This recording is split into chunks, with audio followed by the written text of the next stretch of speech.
하나님이 역사를 운행하고 구원하는 방법은 모든 사람들을 구원하는 게 아니요, 샘플을 만들어서 모델을 삼아 구원한다는 것입니다. 하나님의 구속의 역사는 우리를 거룩하게 하는 것인데, 하나님께서는 이 세상 가운데 거룩한 장소를 하나 지정했어요. 그것이 어디죠? 이스라엘, 가나안 땅. 그걸 홀리랜드라고 하지 않습니까? 성지, 그렇게 부릅니다. 그런데 그 성지가 있는 장소를 보면 말입니다, 그렇게 거룩한 땅 같지는 않아요. 마다가스카르섬이나 독도처럼 말입니다, 하나님께서 거룩한 땅이 어떤 산지 높은 곳에 구별해 놓았거나 외딴 섬에 홀로 있는 그 땅이 거룩한 땅이 아닙니다.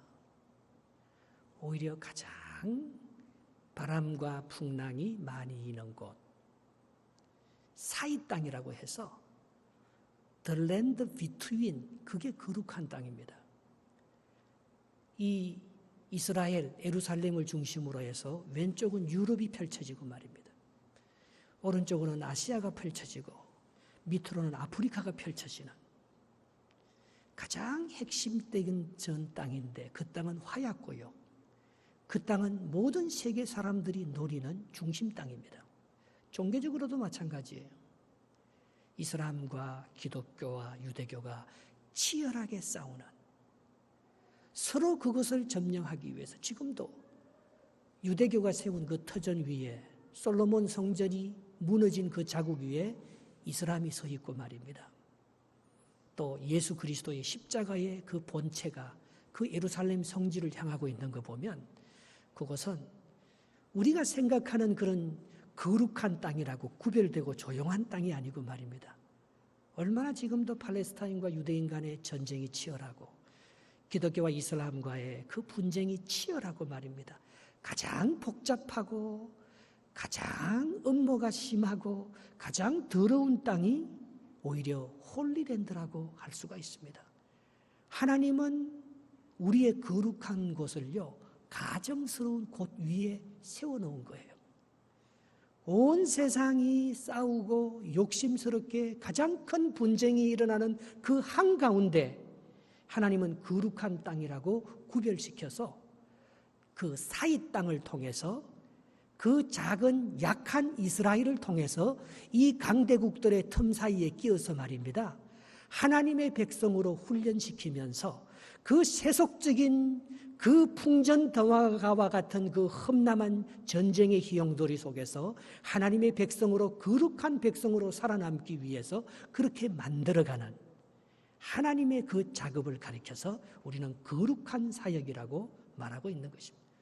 그래서 에스겔서 5장 5절에 이렇게 말합니다. 주 여호와가 이같이 이르시되 이것이 곧 예루살렘이라. 내가 그를 이방인 가운데 두어 나라들이 둘러있게 하였거늘. 예루살렘이 어디에 위치해 있습니까? 그거는 이방인들 가운데 둘러싸여 있어서 조금만 방심하면, 조금만 하나님의 뜻대로 살지 못하면 금방 로마가 공격하고 헬라가 공격하고 아시리아와 바벨론과 온갖 제국의 틈바구니 속에서 정말 수많은 지배와 아픔과 상처 가운데 살았던 그 땅이 지성소, 거룩한 하나님의 백성이 사는 예루살렘입니다. 여러분, 영적으로 말하면 우리의 지성소는 어디일까요? 여러분들이 살아가는 데 있어서 거룩한 곳이 어디에 있습니까? 만약에 우리가 그 거룩한 곳에서 우리의 하나님의 사명을 회복하지 못하면 우리의 삶 전체는 엉망이 되어버립니다. 우리의 삶은 바깥 사람들의 조롱거리가 되고 이방인들, 우리보다 더 강한 이방인들을 이길 수가 없어요. 그러나 다윗과 솔로몬처럼 그들이 성전을 짓잖아요. 거기서 지성소를 만드는 것이 오늘의 본문의 주제입니다. 이제 바깥 외부 공사는 끝났어요. 오늘 내부 공사로 들어가면서 그 핵심의 지성소를 짓고 있는 모습을 볼 수가 있습니다. 여러분, 가장 거룩한 곳, 여러분의 지성소, 홀리랜드, 여러분들의 사이 땅은 어디에 있습니까? 예. 성경 그렇게 말합니다. 우리가 바깥에서 뭘 찾으려고 하는 위대한 성공이나 우리의 능력 가운데서 뭘 얻고 그래서 내가 다른 사람들로부터 더 뛰어난 그 자리가 거룩한 지성소가 아니고 바로 내 안에 있다고 했어요. 너희가 하나님의 성전인 것과 성령께서 너희 안에 계시는 것을 너희가 알지 못하느냐.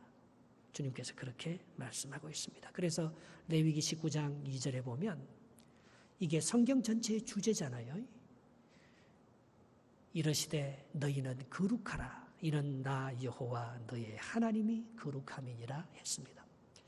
하나님의 거룩한 역사를 덧입어서 우리 마음속에 진정한 성전이 회복되지 않으면 우리의 삶은 엉망이 되는 거예요. 작은 소리에도 상처를 받고 못 일어납니다. 열방들의 공격, 사람들의 그 눈처리를, 사람들이 추구하는 그 성공을 내가 그거 못 이겨냅니다. 시기와 질투와 어두움 가운데 빠져서 그렇게 우리가 점점 더 정말 바벨론의 공격을 받아 망한 그 거룩한 땅 예루살렘처럼 아시리아의 공격을 받아 망한 사마리아 성처럼 우리의 거룩을 상실해버리는 그날 이스라엘의 자리가 없어지고 우리 성도들의 자리가 없어지는 그거는 내 마음의 성전을 빼앗겨버린 거예요. 내 마음에 있어야 될 하나님의 거룩한 처소가 하나님의 거룩한 내가 거룩하니 너희도 거룩하라는 하나님의 그 거룩성을 우리가 잊어버렸을 때에 우리는 하나님의 영광을 하나님의 신성을 경험하지 못할 때에 우리는 모든 것을 잃어버리게 된다는 것을 가르쳐주기 위해서 그걸 훈련시키려고 열방의 강국 속에서 가장 작은 사이 땅으로 그곳에 지성소를 세워서 바로 그곳에서 강력한 열방에게 아부하지 아니하고 그들의 공격을 바라보지 아니하고 하나님만 바라보면서 하나님의 거룩함 같이 우리가 거룩하게 그렇게 다시 빚어질 때에 하나님의 영광에 하나님의 축복에 참여할 수 있는 샘플로 모델로 삼았던 것입니다. 여러분 한국 역사의 지성소가 어디 있었다고 생각합니까? 요즘 우리 토요일마다 제가요 우리 아이들에게 한국 역사를 가르치는데 얼마나 재미있는지 모르겠어요. 여러분도 와서 같이 좀 배웠으면 좋겠어요. 토요일날 문화학교에. 여러분 분명히 거룩한 땅이 있습니다. 우리 역사에 있어서 가장 거룩한 땅은요 한강이었어요. 한강. 백제가 건초공항 때 한강을 차지하거든요. 그때 백제가 가장 강해요. 삼국을 지배합니다.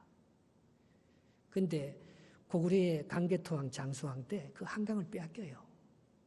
그러면서 고구려가 요동과 만주 저 북쪽을요 여진 거란 비롯해서 저 북쪽을 다 장악하는 가장 강력한 제국이 되는데 그 요람지 우리 민족의 성지와 같은 땅이 한강이었어요.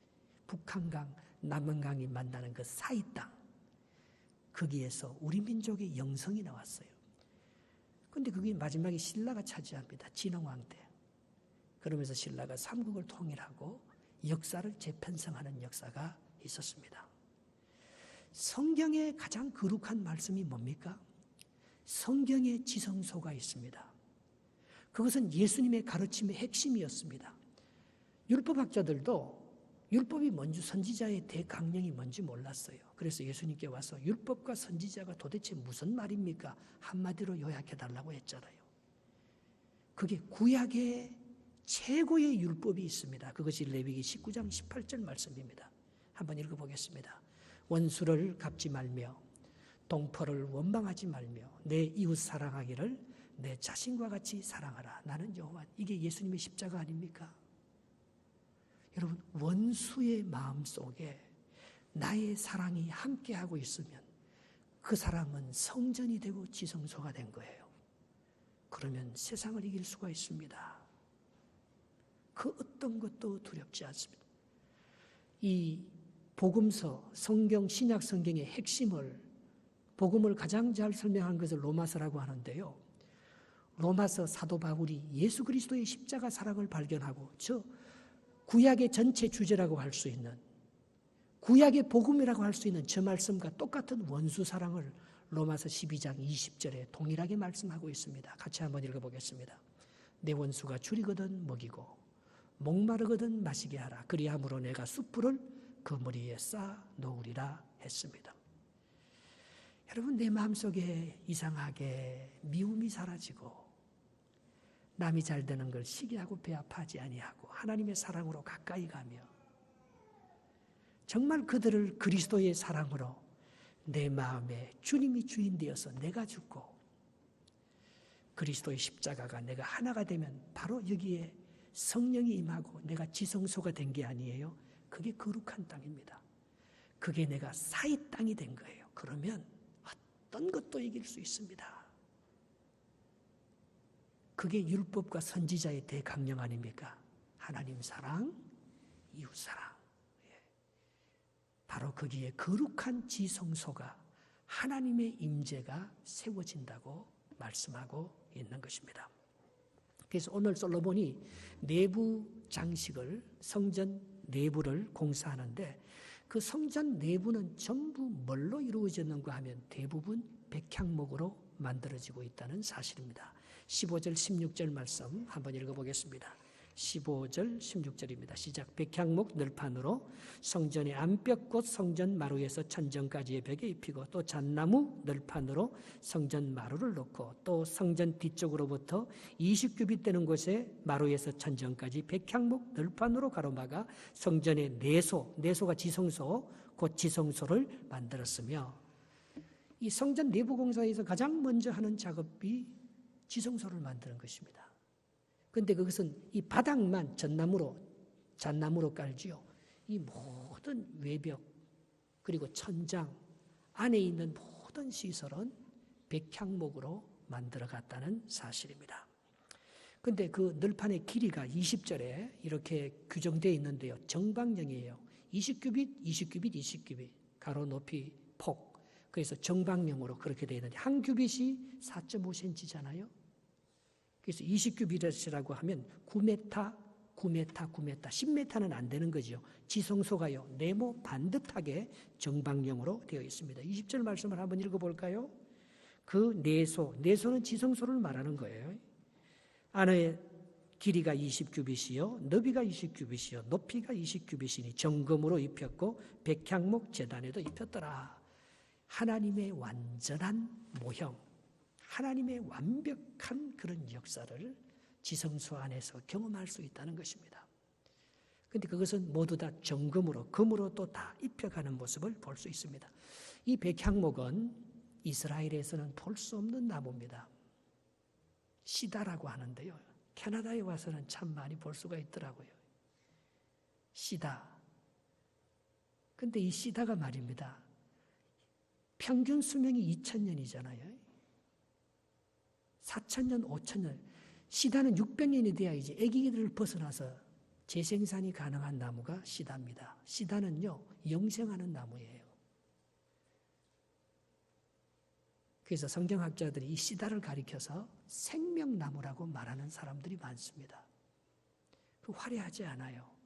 그런데 그 시다의 특징이 있습니다. 시다는 어떤 특징이 있습니까? 썩지 않아요.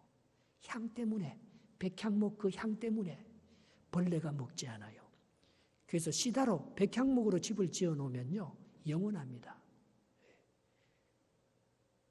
영원히 무너지지 않는 정말 어떤 악에도 침입을 받지 않는 거예요. 어떤 외부적인 환경에 의해서 이 나무는 뒤틀리지 않는 거예요. 완벽한 그 초기의 원형의 모습을 그대로 갖고 있는 것이 백향목입니다. 그게 바로 생명나무라는 거예요. 시편 80편 10절에 이런 말씀이 있습니다. 같이 한번 그 그늘의 산들을 가리고 그 그늘인 예루살렘 이스라엘을 상징하는 거예요. 애굽에서 하나님의 백성을 뽑아내어서 하나님께서 이스라엘을 생명나무처럼 팔레스타인 거룩한 땅에 심었다는 거예요. 그 이스라엘 백성들은 모든 산들을 가리고 그 작은 사이 땅이 모든 역사를 덮고 그 가지는 하나님의 백향목 같았더라. 하나님의 생명나무, 하나님의 백향목이라고 표현하고 있습니다. 거기다가 여기서 신성을 가미하기 위해서 금으로 다 싸잖아요. 백향목이 하나도 안 보이게, 속은 나무인데 겉은 다 금으로 다 완전하게 싸는 모습을 볼 수가 있습니다. 그것은 영원토록 변하지 아니하는 하나님의 그 완전성, 거룩성을 나타내고 있는 것입니다. 여러분, 이 성전을요, 다윗이 짓고 싶어도 못 지었어요. 오늘 성전이 7년 만에 솔로몬에 의해서 완성되는데 다윗이 살아있다면 얼마나 감격했겠습니까? 참 우리의 일이 그렇지요. 내가 하고 싶다고 다 할 수 있는 게 아닙니다. 그 다음 세대, 솔로몬 세대에 미루었어요. 그런데 솔로몬이 그 성전을 지을 때 정말 위대했습니다. 그러나 솔로몬 말년에 그 성전이 우상화되고 정말 거기에 솔로몬이 지성소의 거룩함을 잃어버렸을 때에 그 왕국은 분열되고 오히려 어려움을 겪는 모습을 볼 수 있습니다. 내가 소원하는 것을 이루었다고 해서 그게 모두 다 축복이 되는 것도 아니죠. 내가 원하는 것을 못 이룬 다윗은 말입니다. 계속해서 성전을 사모하며 그 아들 다음 세대가 성전을 완벽하게 지을 수 있도록 준비하면서 다윗은 끝까지 깨어있을 수 있었습니다. 끝까지 하나님의 거룩성을 지킬 수 있었습니다. 다윗도 뭐 완전한 지성소였나요? 그렇지는 않았지요. 그러나 그는 성전을 하나님께서 못 짓는다고 하니까 너에게는 피가 너무 가득해서 원수들이 너가 성전을 짓기도 전에 반대하고 짓밟을 것 같기 때문에 너는 성전을 다 지을 수 없다. 네 아들 솔로몬이 지은 그 하나의 말씀을 붙들고 그가 성전을 자기 힘으로 다 완성할 수 없지만 그걸 준비하면서 그는 늘 백향목이 된 거예요. 타락하지 아니하고 하나님의 거룩함을 잃지 아니하고 늘 하나님을 의지하면서 믿음으로 살다 보니까 다윗과 솔로몬에 의해서 하나님의 정말 완전한 성전이 그렇게 세워지는 그런 역사를 만들어내는 주인공이 될 수 있었습니다. 바로 그곳에서 하나님은 우리들을 만나 주셨다는 것입니다. 하나님을 만나는 장소는 하나밖에 없습니다. 지성소. 바로 거기에서 그들은 하나님의 영광을 보게 되었다는 것입니다. 그 지성소 안에 있는 게 딱 하나 있습니다. 뭐가 있습니까? 언약궤가 거기에 들어앉아 있는 거예요. 하나님께서 모세를 통해서 십계명을 새겨줬던 그 법궤, 그 돌판 2개가 그 언약궤 안에 들어있는 것입니다. 하나님의 말씀, 하나님의 임재, 하나님의 영광을 나타내는 거죠. 그죠? 언약궤는 열리지 않아요. 언약궤는 봉함되어 있습니다. 누구에 의해서? 두 그룹에 의해서 언약궤는요, 딱 봉함되어 있어요. 그룹이 이 언약궤를 덮고 있는 거예요. 이 그룹은요, 천사입니다. 성경에 천사라고 나오는 부분이 있고 그룹이라고 나오는 부분이 있고 스랍이라고 나오는 부분이 있습니다. 이거 다 영적인 존재들이에요. 천사들이에요. 그런데 천사들은 사람의 모습으로 나타나요. 날개가 없어요. 그런데 그룹은 말입니다.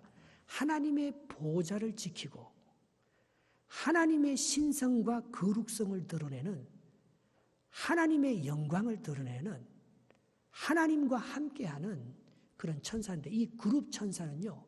얼굴 모양이 내 짐승 같다고 했어요. 요한계시록 4장에 보면. 그리고 그에게는 날개가 4개가 있습니다. 그래서 이쪽 그룹이요. 날개 2개를 가지고 있고 저쪽 언약궤, 법궤 저쪽 끝에 있는 그룹이 날개 2개를 갖고 있고 날개 4개가 덮고 있는 거예요. 그래서 이렇게 천사들이 이렇게 있는 게 아니고 이렇게 손을 쫙 뻗치고 이렇게 저쪽 천사도 손을 쫙 펴치고 언약궤 위에 이렇게 존재하는 모습을 볼 수 있습니다. 그런데 서랍은 이사야 6장에 이사야가 하나님의 보좌에서 서랍들이 거룩하다 이 그룹들도 똑같이 하나님의 영광, 하나님의 신성, 거룩함을 드러내면서 요한계시록 4장에 보면 거룩하다, 거룩하다 그렇게 나타내는 거예요. 이 그룹은요, 창세기 3장에 나옵니다. 생명나무를 지키는 것이 그룹입니다. 사람들이 범죄했을 때에 하나님께서 아담과 이브를 에덴 동산에서 쫓아내시면서 에덴 동산 동편에 그룹을 세워서 이 사람들이 생명나무 쪽으로 들어와서 영생하지 못하도록 합니다. 죄를 짓고 생명나무를 먹으면 영원히 심판받으니까 생명나무 쪽으로 들어오지 못하도록 그렇게 그룹 천사들이 지키고 있는 모습을 볼 수가 있습니다. 이 두 그룹, 네 날개를 가지고 네 가지 형상을 하면서 하나님의 영광을 드러내는 바로 그 그룹들에 의해서 이 언약궤 안에 있는 하나님의 임재와 하나님의 말씀이 우리 가운데 완벽하게 역사하는 거예요. 하나님의 말씀이 있다고 이 성경이 그냥 우리에게 능력이 되고 역사가 되는 건 아닙니다. 이 그룹들 사이에서 하나님은 우리를 만나주는 거예요. 이 거룩한 그룹의 역사에 우리가 거기에 끼어서 이 그룹의 역사를 맛볼 때만이 이 그룹과 함께 하나님은 우리를 만나주시고 우리에게 놀라운 치료와 하나님의 축복과 회복의 역사를 만들어 나가는 것이 그룹 가운데서 역사하시는 하나님의 언약궤 말씀의 역사라고 말씀하고 있습니다. 오늘 23절, 27절 한번 읽어보겠습니다. 그룹들의 얘기가 나옵니다. 이 지성소 안에 있는 23절 읽어보겠습니다. 지성소 안에 감람나무로 두 그룹을 만들었는데 그 높이가 각각 10규빗이요 24절 한 그룹의 이쪽 날개도 5규빗이요 저쪽 날개도 5규빗이니 이쪽 날개 끝에서부터 저쪽 날개 끝까지 10규빗이며 27절 한번 읽어보겠습니다. 솔로몬이 내소 가운데서 그룹을 두었으니 그룹의 날개가 펴져 있는데 이쪽 그룹의 날개는 이쪽 벽에 닿았고 저쪽 그룹의 날개는 저쪽 벽에 닿았으며 두 날개는 성전의 중앙에서 서로 닿았더라 했습니다. 저는요, 이 두 그룹의 역사가 성전을 완성하는 다윗과 솔로몬의 역사하고 똑같다고 봅니다. 그래야 말씀이 열리는 거예요. 제가 어느 날요, 빨간 성경책을 하나 샀어요. 은혜를 받고. 새벽기도를 다니면서 그 성경책을 교회에서 읽는데 말입니다. 새벽기도 마치고 혼자. 이게 글씨가 아니에요. 글씨가 툭 튀어나오더라고요. 그러면서 내가 그 글 먹는 거예요. 글씨가 튀어나오는데 내 입으로 들어가서 두루마기를 빤다는 것. 하나님의 말씀을 먹는다는 게 바로 그거구나. 그런데 그걸 먹으니까요. 입에는 써요. 그런데 몸에는 얼마나 단지 모르겠어요. 예. 내가 그걸 느끼게 했는 거예요. 예. 오늘 여러분들이 이 하나님의 말씀을 말입니다. 이게 바로 그룹 사이에서 역사하시는 하나님의 임재입니다. 바로 거기서 하나님이 우리를 만나주겠다고 약속하시는 거예요. 그런데 그 첫 번째 그룹이 다윗의 역사인데요. 이 다윗은 천천히요 사울은 만만이라 그렇게 노래 부르는 그 성공과 골리앗을 이기고 난 후에 사람들이 부르는 칭송 때문에 다윗이 위대하게 되는 게 아닙니다. 다윗은 모든 삶의 영역에 있어서 하나님을 의지합니다. 교만하지 않습니다. 삶의 모든 영역에서 하나님을 깊이 의존합니다. 이런 사람이 그룹 사이에서 역사하시는 언약의 역사, 하나님의 말씀의 역사를 만난다는 거예요. 여러분, 우리를 가장 의롭고 흠없게 하는 것은 우리의 능력과 우리의 거룩함이 아닙니다. 바로 우리가 약해질 때, 우리 힘으로 안 된다고 하면서 하나님께 나갈 때 하나님은 우리를 온전하게 만들어주는 게 그게 다윗이에요. 다윗에게는 그룹의 역사가 있었습니다. 그것은 그가 골리앗을 만날 때나 그가 정말 이세 아들 중에서 8번째 막내 아들로서 왕이 될 자격도 없는 사람이고 사울에게 쫓겨서 사울과 비교당하면은 그는 볼품없는 그런 사람이었지만은 그의 마음속에는 하나님을 의지하는 믿음이 있었습니다. 조나단 에드워드가 그런 말을 했습니다. 하나님의 의존 가운데 하나님은 영광을 받으신다. 바울의 역사도 마찬가지예요. 바울이 약할 때 하나님께서 바울을 통해서 로마를 복음화시키고 바울이 갇혔을 때에 하나님께서 성령께서 바울 대신에 사람들의 마음에 역사하셔서 그 모든 일들을 바꾸어 나가는 게 아닙니까? 이것이 다윗의 그룹이에요. 그룹. 하나님의 역사인 것을 볼 수가 있습니다. 어려운 일 당할 때 나의 믿음 적으나 의지하는 내 주를 더욱 의지합니다. 세월 지나갈수록 의지할 것뿐일세. 무슨 일을 당해도 예수 의지합니다. 고린도후서 1장 9절에 우리는 우리 자신이 사형 선고를 받은 줄 알았으니 이는 우리로 자기를 의지하지 말고 오직 죽은 자를 다시 살리시는 하나님만 의지하게 하려 하십니다. 오늘도 여러분 뭐가 부족합니까?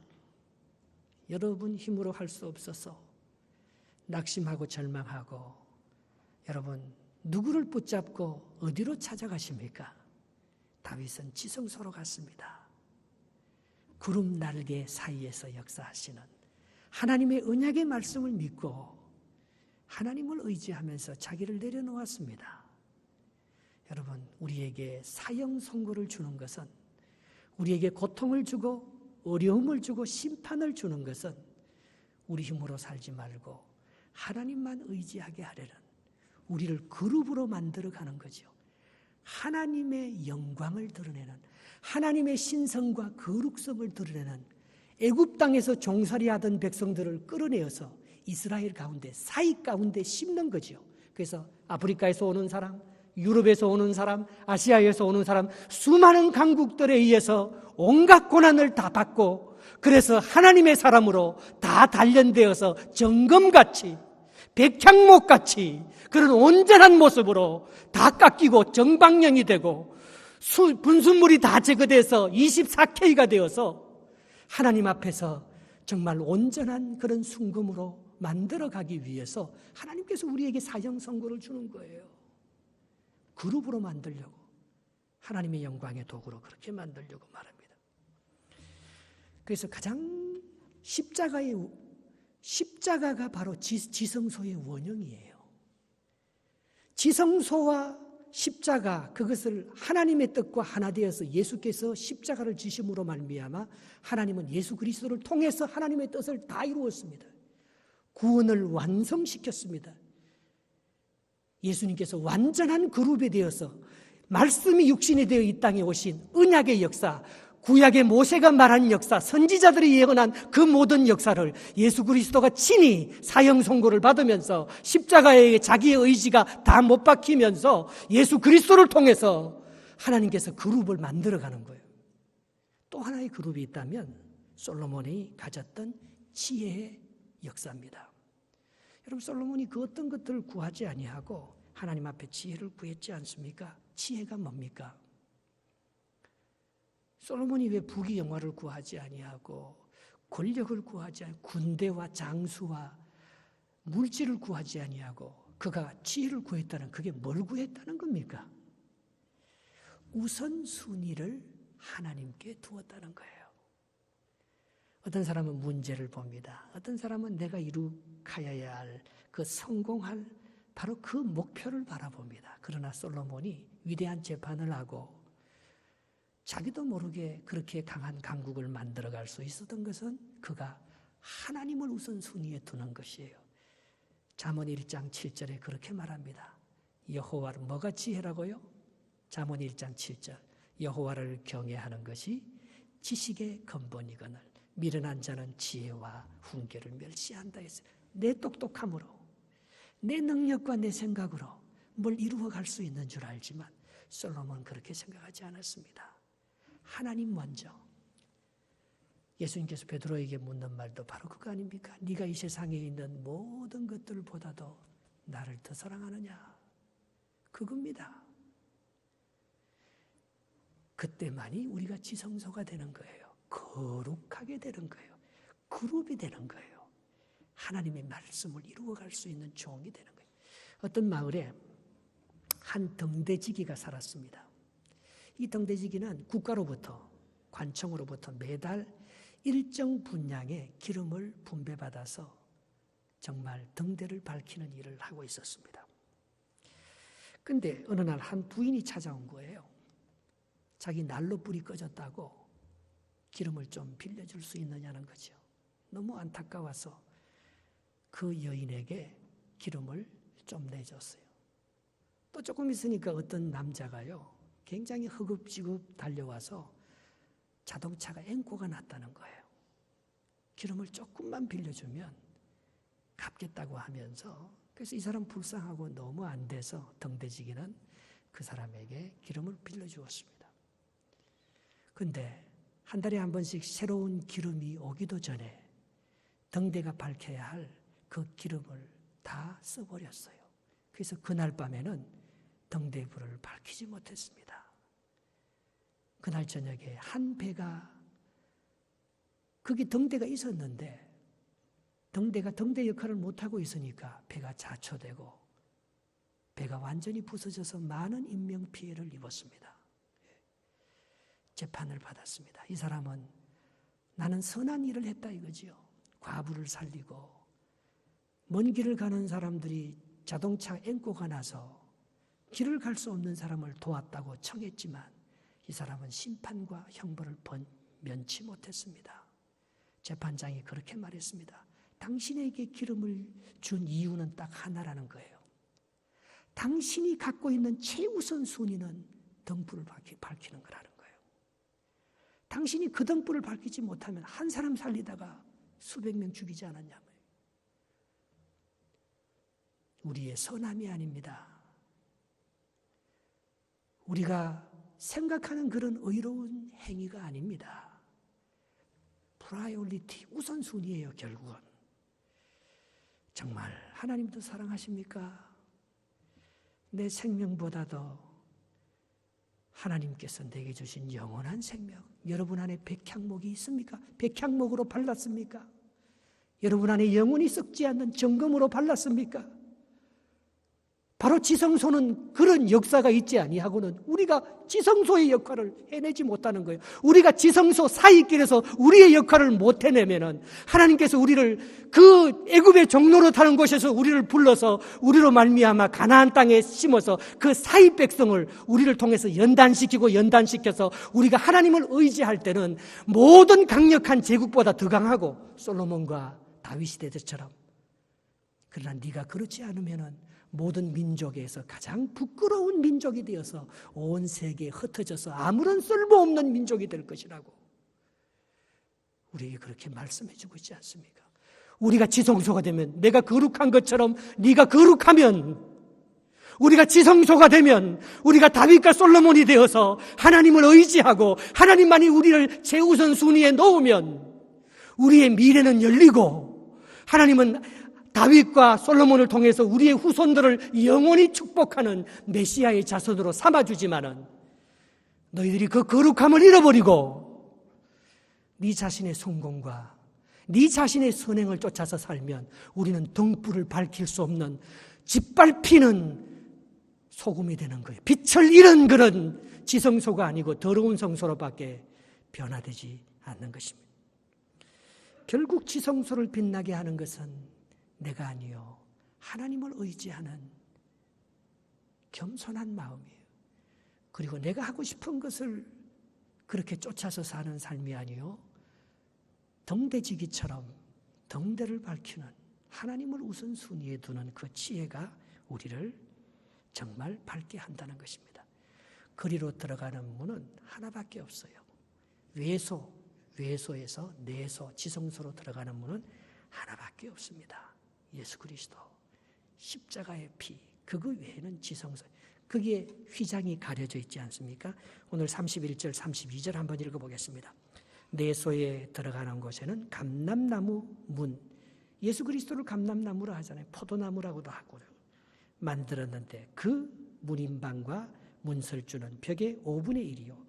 감람나무로 만든 그 두 문짝에 그룹과 종려와 핀꽃을 아라새기고 금으로 입히되 곧 그룹들과 종려에 금으로 입혔더라. 그래서 마지막 절 38절 한번 봅시다. 11째 해 보롤 곧 8째 달에 그 설계와 식양대로 성전 건축이 다 끝났으니 솔로몬이 7년 동안 성전을 건축하였더라 했습니다. 여러분, 결론적으로 우리가 언약궤 안에 계신 하나님의 임재, 하나님의 말씀의 역사를 이루려면 우리의 삶 가운데 그룹이 역사, 우리 가운데 역사하시는 솔로몬, 야긴과 보아스가 성전의 기둥이 아니고요. 사실은 다윗과 솔로몬이 우리를 거룩해 하는 성전, 지성소의 기둥입니다. 오늘도 우리가 주님이 주시는 그 정말 하나님을 의지하면서 하나님의 지혜, 하나님을 우선순위에 놓으면서, 여러분 그게요 우리의 생각이 아니잖아요. 우리의 행위잖아요. 삶이잖아요. 여러분 어떤 선택을 하셔요?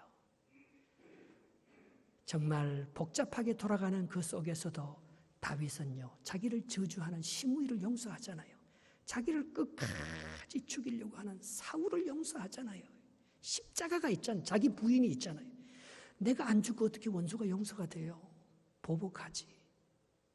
내가 내 욕심이 안 죽고 어떻게 솔로몬처럼 지혜를 얻지요? 프라이어리티가 낸데 하나님이 아니고 말입니다. 그러면 우리는 거룩해지지 않는 거죠. 우리는 그룹이 안 되는 거죠. 그러면 성전이 완공이 안 되는 거예요. 바깥에 짓는 성전도 정말 중요합니다. 그러나 우리 마음 안에 짓는 하나님의 성전, 보이지 않는 성전, 성령으로 짓는 이 성전, 그거는요 바깥에 짓는 성전하고 똑같이 일치가 되는 거예요. 우리의 믿음과 행위가 하나가 되고 하나님의 뜻을 온전하게 이루어서 정말 언약궤 하나님의 말씀, 하나님의 임재의 역사를 보게 되는 다윗과 솔로몬의 역사가 저와 여러분들의 역사가 되기를 주님의 이름으로 축복합니다. 아버지 하나님,